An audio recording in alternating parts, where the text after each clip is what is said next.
حمدا والصلاۃ والسلام اصول فارسی درس نمبر 33۔ آج ہم اسم حال اور حاصل مصدر کا بیان پڑھیں گے۔ ان دونوں کی تعریف آپ پڑھ چکے ہیں مقدمہ میں، یہاں انہوں نے پھر سے تعریف کی ہے۔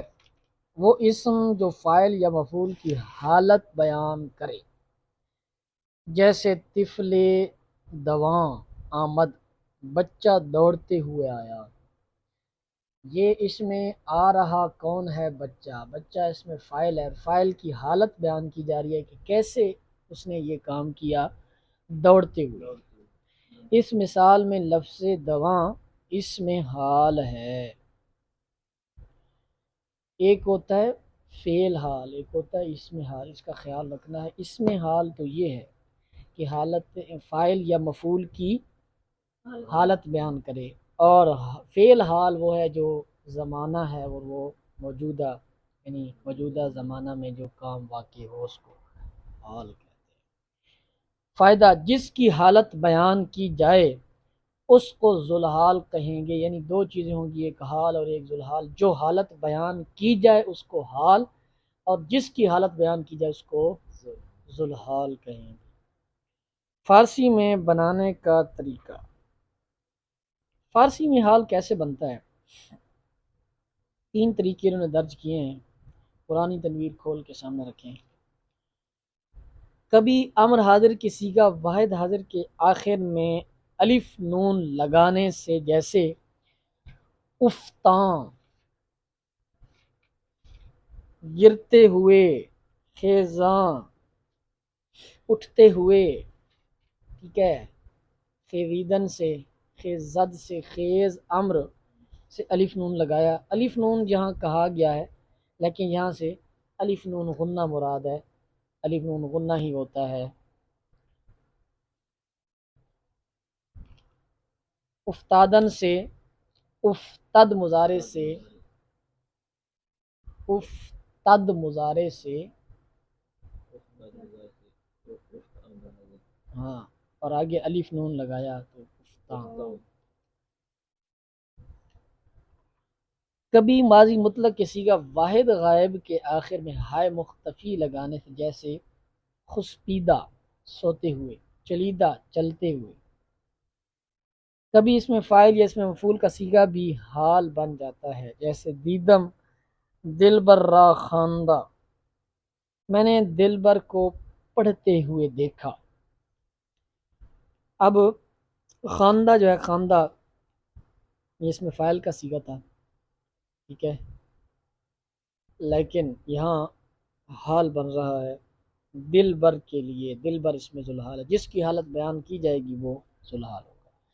اردو میں بنانے کا طریقہ۔ اس میں حال کے اردو ترجمہ میں لفظ تے ہوئے یا کی حالت میں یا اس حال میں کیا آتا ہے، جیسے اٹھتے ہوئے، گرتے ہوئے، یا اٹھنے کی حالت میں، گرنے کی حالت میں، یا اس حال میں کہ وہ اٹھا، اس حال میں کہ وہ گرا۔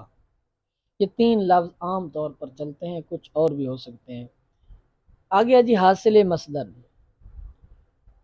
اس کو سمجھنا تھوڑا سا غور طلب ہے۔ تعریف کی انہوں نے وہ اسم جو مصدر کا معنی دے لیکن اس کے آخر میں علامت مصدر دن یا تن نہ ہو، یا وہ اسم جو مصدر کا نتیجہ ہو، جیسے ستودن سے ستائش، گنجیدن سے گنجائش حاصل مصدر ہیں۔ کیا جی؟ مصدر کا معنی تو دے لیکن اس کے آخر میں دن یا تن نہ ہو، اور وہ بنا بھی جو ہے وہ مصدر سے ہو۔ ہر چیز مصدر سے بنتی ہے، کچھ بل واسطہ، کوئی بلا واسطہ، یا وہ اسم جو نتیجہ ہو۔ فارسی میں بنانے کا طریقہ، انہوں نے جی جناب 13 طریقے ذکر کیے ہیں، 13۔ کبھی امر حاضر کے صیغہ واحد حاضر کے آگے شین لگانے سے، جیسے ستائش، امر حاضر کے صیغہ واحد حاضر کے آگے شین لگانے سے، جیسے ستائش، گنجائش، اس کو شینی بھی کہتے ہیں، ہاں جی، گنجائش گنجیدن سے بنا ہے، ستائش کس سے بنا؟ ستودن سے بنا۔ اس کو مصدر شینی بھی کہتے ہیں، حاصل مصدر بھی کہتے ہیں، اسم مصدر بھی کہتے ہیں۔ آگے اس میں جو انہوں نے بات کی ہے نا، اس کو مصدر شینی بھی کہتے ہیں، وہ صرف اسی طریقے سے جو بنتے ہیں، شین لگانے والے طریقے سے اس کو مصدر شینی کہتے ہیں۔ باقی ویسے اس کے مطلق دو نام ہیں، حاصل مصدر، اسم مصدر۔ فائدہ: شین مصدری کا ماقبل ہمیشہ مکسور ہوتا ہے۔ مصدر کے لیے جو شین مصدری جو آتی ہے اس کا ماقبل ہمیشہ مکسور ہوتا ہے، جیسے ستائش، گنجائش، پیمائش۔ دوسرا طریقہ جی، کبھی فعل امر حاضر کا صیغہ واحد حاضر بھی فعل امر کا صیغہ واحد حاضر بھی حاصل مصدر بن جاتا ہے، جیسے رمد سے رم،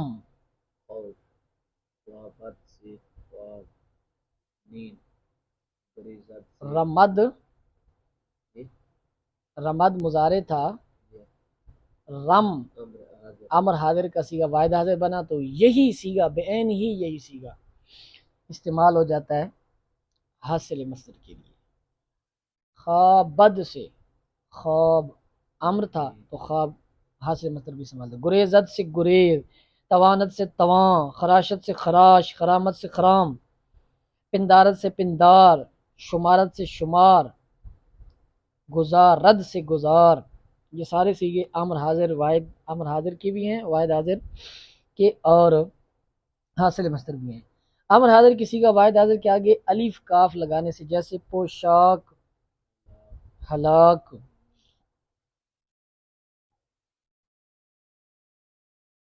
امر حاضر کے صیغہ واحد حاضر کے آگے الف کاف لگانے سے بھی بن جاتا ہے کبھی۔ امر حاضر کے صیغہ واحد حاضر سے پہلے کوئی اسم لگانے سے، جیسے قدم بوس، بوسیدن امر تھا، بوسد مضارع، بوس امر کے ساتھ قدم لگا دیا تو یہ بن گیا حاصل مصدر کا صیغہ۔ خادم۔ کبھی ماضی مطلق کا صیغہ واحد غائب بھی حاصل مصدر بن جاتا ہے، بین ہی وہی صیغہ، گزشت گزر بسر، خرید خریدنا، گشت گھومنا، کاشت کھیتی باڑی، برداشت برداشت۔ اس کو مصدر مرخم بھی کہتے ہیں، مرخم بھی کہتے ہیں۔ کبھی ماضی مطلق کے صیغہ واحد غائب کے آگے لفظ الف را لگانے سے، جیسے گفت سے گفتار، ٹھیک ہے، رفت سے رفتار، کرد سے کردار، دید سے دیدار۔ کبھی ماضی مطلق کے صیغہ واحد غائب کے آگے لفظ نی لگانے سے، جیسے آمد سے آمدنی، کمائی۔ کبھی امر حاضر کا صیغہ واحد حاضر اور ماضی مطلق کا صیغہ واحد غائب دونوں کو ملا کر حاصل مصدر بناتے ہیں، جیسے گفت اور گو کو ملا کر گفتگو۔ دو صیغے ملے ہیں، پہلا دیکھو واحد غائب کا ہے، دوسرا امر کا ہے، دونوں گفتن مصدر سے ہیں۔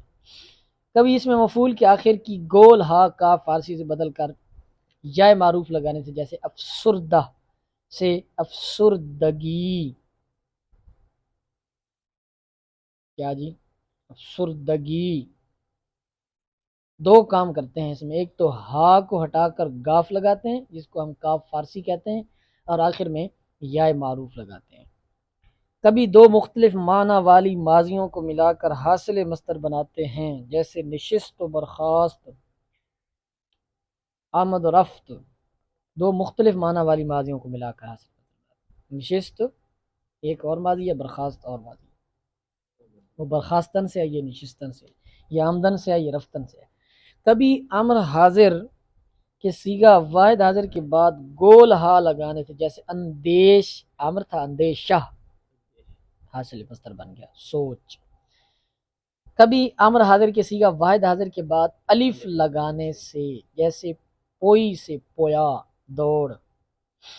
کبھی امر حاضر کے صیغہ واحد حاضر کے بعد یا لگانے سے، جیسے آگاہ سے آگاہی۔ ٹھیک ہو گیا، یہ ہو گیا جی ہمارا درس مکمل۔ اس کے بعد مشق ہے تھوڑی، یہ مشکل ہوگی، اس کو آپ نے بغور سوچ سمجھ کر حل کرنا ہے، اور اگلے سبق کا جو ہے نا وہ مطالعہ کر کے آنا ہے، اس میں مصغر اور اسماء اصوات تک هذا هو المرام والله أعلم.